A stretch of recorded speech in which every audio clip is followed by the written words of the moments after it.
Ahojte, takže toto je obuv Lova Zephyr GTX LOTF.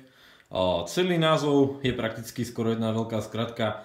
Zephyr je model, GTX je skratka a respektíve označenie toho, že práve tento model má membránu Gore-Tex. LO označenie low ako nízke, výška skôr taká bodasková.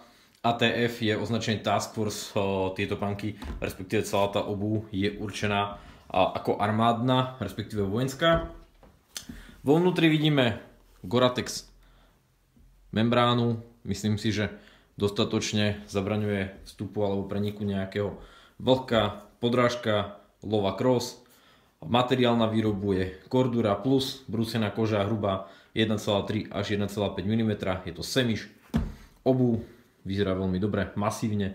Podošva je z PU Penny. Asi toľko. Zephyr GTX Low.